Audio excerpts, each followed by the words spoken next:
Good afternoon, children. Today in this session, we are going to discuss the answers of ABC part of chapter 17, which I gave you homework in my previous session. Before I go into the answers, let me tell you that if you have the book, then you do it in your book. If you don't have the book, then do it in civics copy. And after ABC discussion, we will do the D part of the answers, which I will provide you. Please follow the video and write the answers in your copy, and after the school will reopen, I will check all your civics copy. So this is your ABC part and this is your D part. First we come to A part. First question. The fundamental rights that come into existence in 2002 is. This is your question. The fundamental rights that come into existence in 2002 is right to education. The second option is writs can be issued by, there are four options given: district court, gram panchayat, civil court, high court. The answer is high court.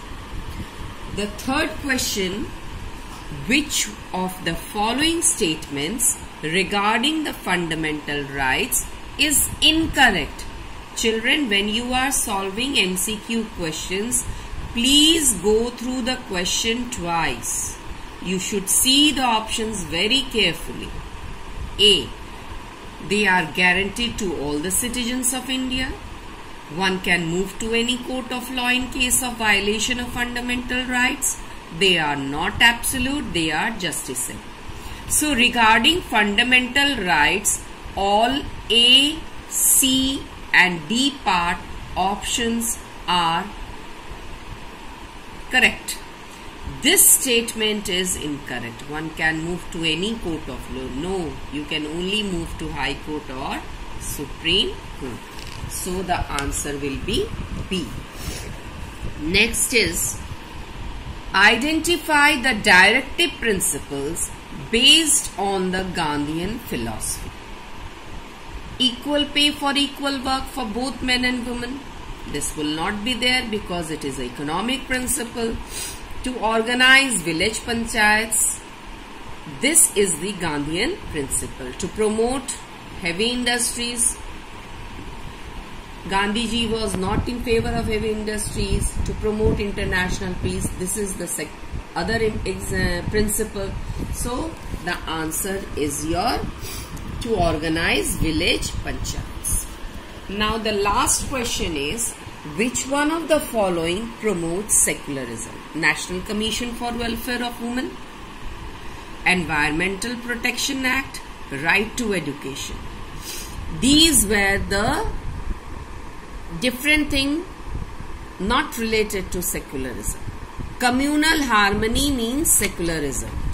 Secularism means where different community people should live in peace and harmony, in brotherhood. So the answer is communal harmony.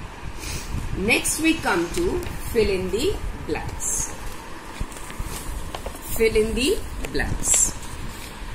First is, dash guarantees the fundamental rights to all the citizens of India. Constitution.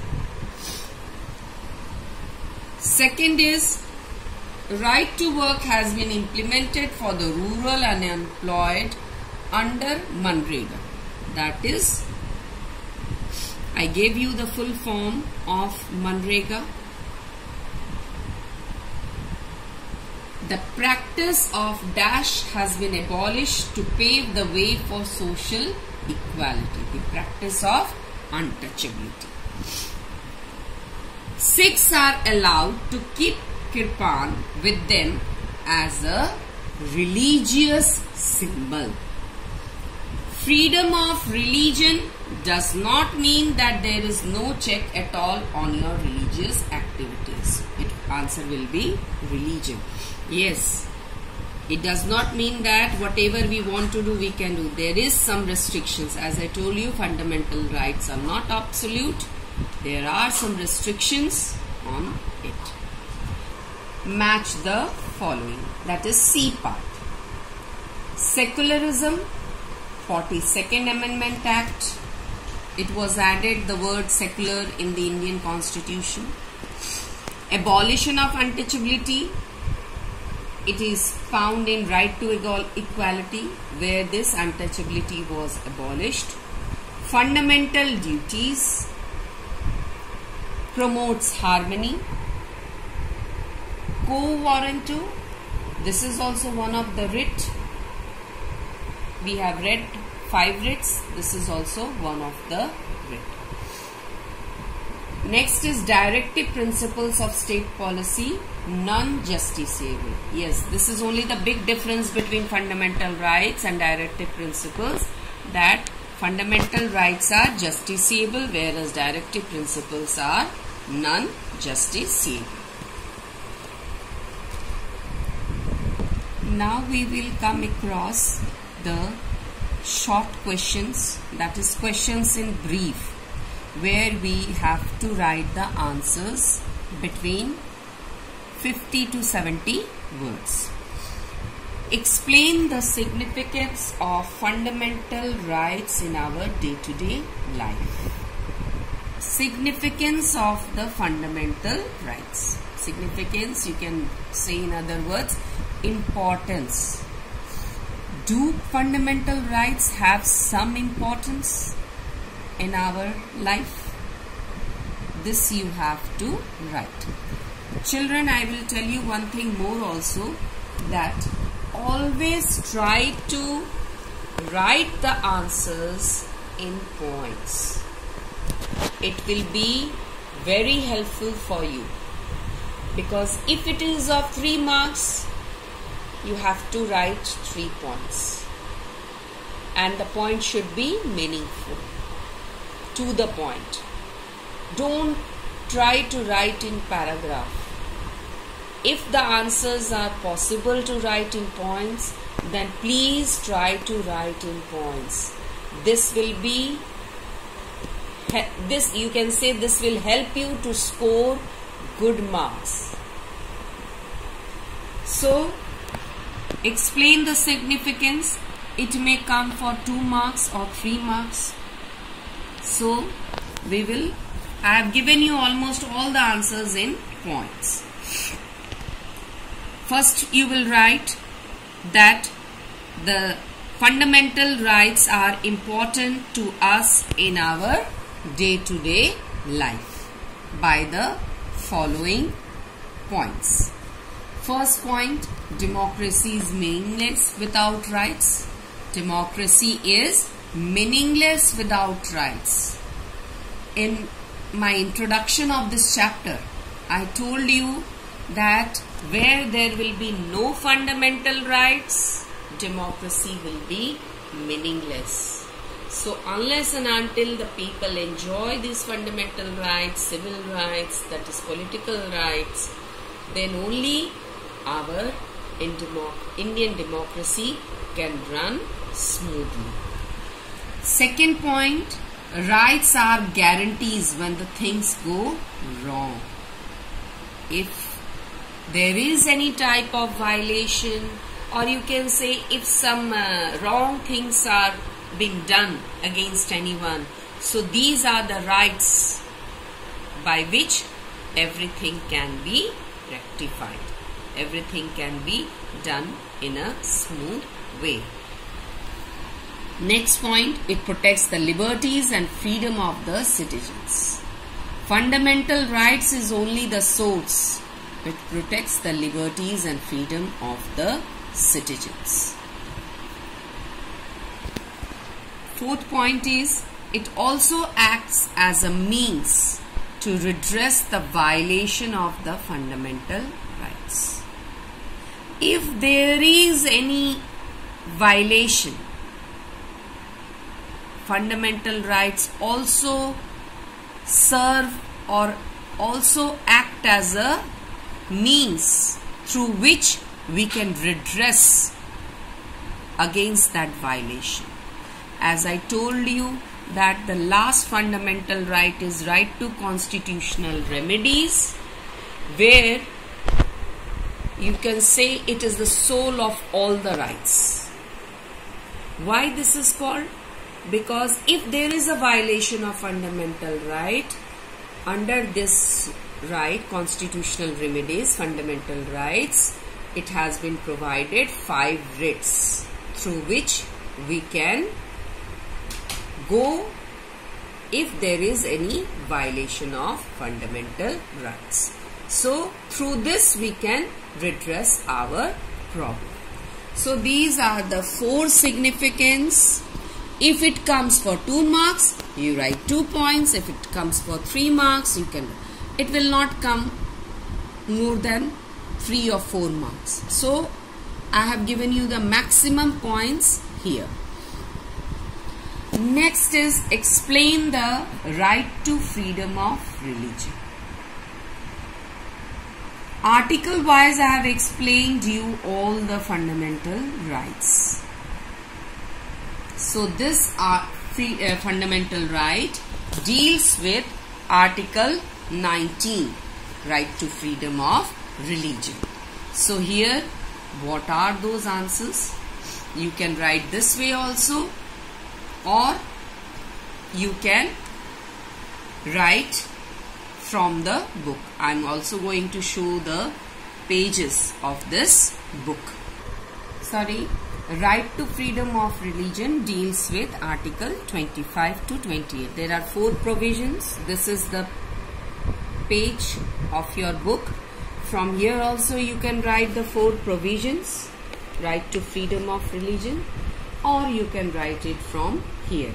I have given the same content here also. Freedom to practice, profess and propagate any religion. Freedom to every religious institution to manage its own affairs in matters of religion. Means here the state will not interfere. No religious instruction can be imparted in educational institution which is managed by state funds. And the last is state will not collect any taxes for promotion of any particular religion, because state does not have any religion of its own. Now the next question is, fundamental rights are justiciable and are protected by the court. In the light of the above statement, explain the right to constitutional remedies. Children, it is very important that first you should understand the question.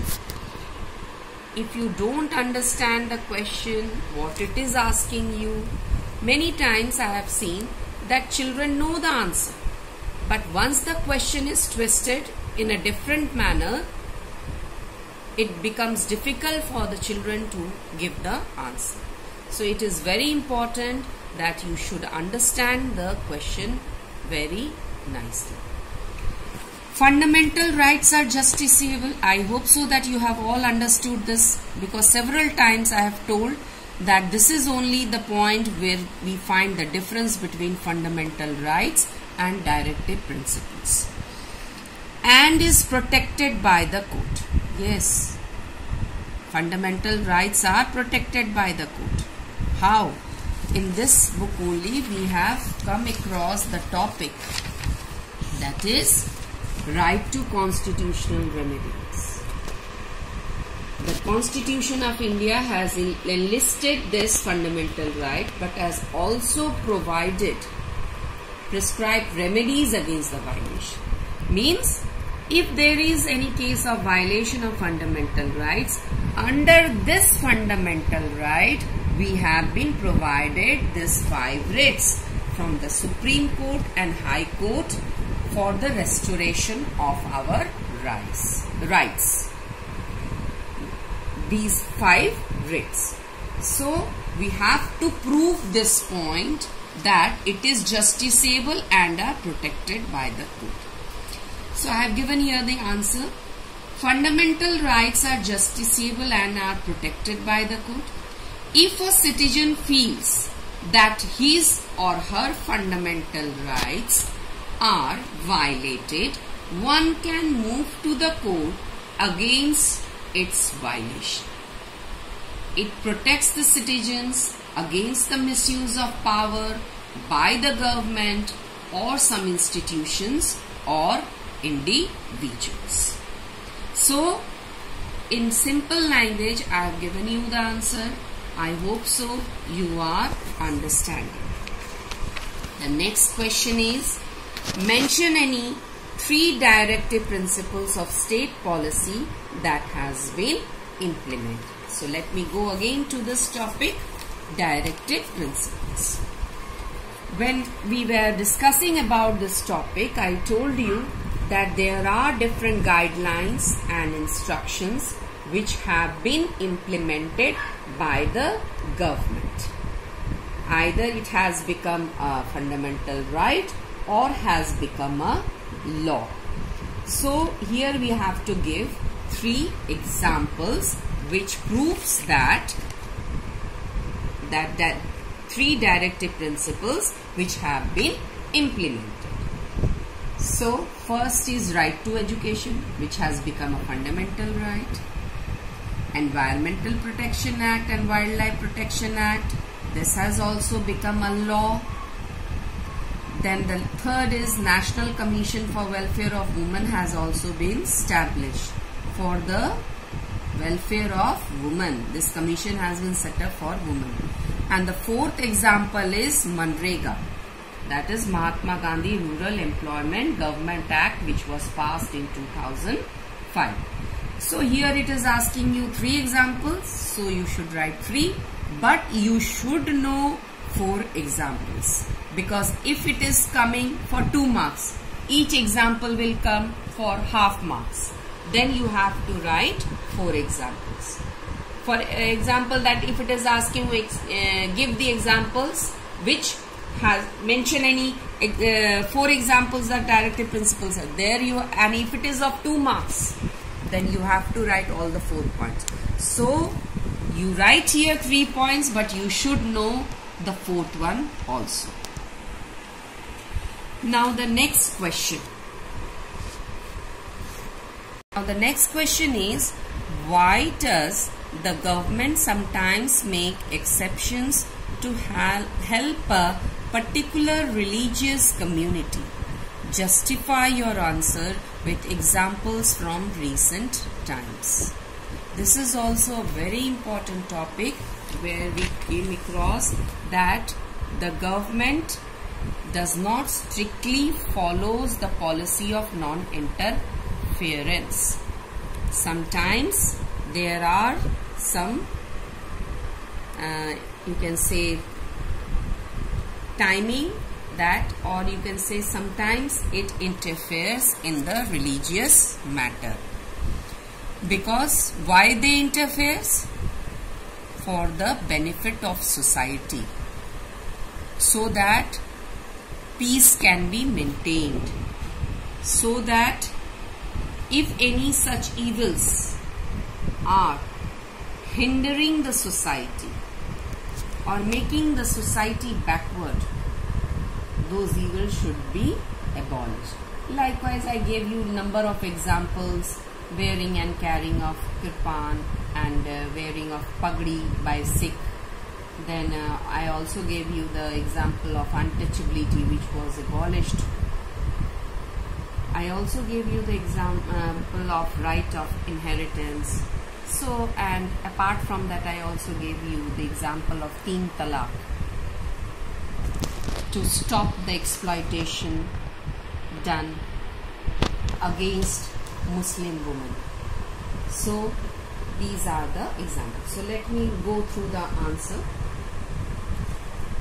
Governments sometimes make exceptions to help a particular community to maintain a peaceful and healthy system in a country. Yes, this is only the motto of a government. to maintain peace and healthy system in a country.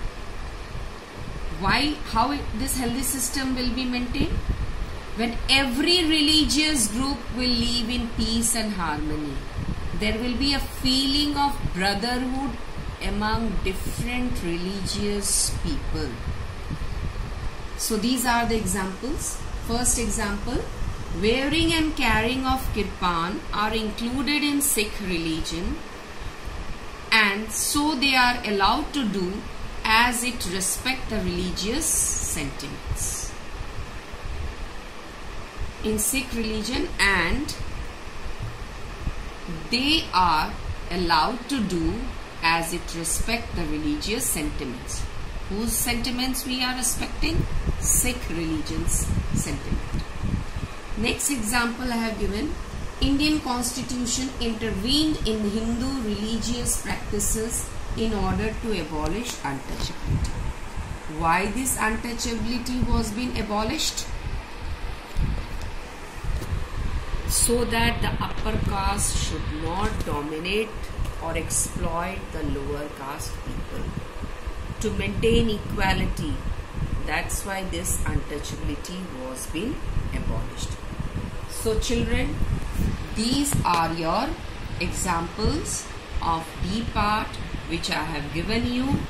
You write in points, and if you have any queries, then you can post your questions in WhatsApp group, and there will be a Cisco meeting with you also. I will provide you the time and also the day, because we have ended this chapter. So I want to have a meeting there with you, so that if you have any queries related to this chapter, then you can ask me there and solve your problems. So I have given you almost all the answers in points. Write it properly in your civics copy, and when the school will reopen, again I am telling you, when the school will reopen, I will check all your notebooks. Thank you.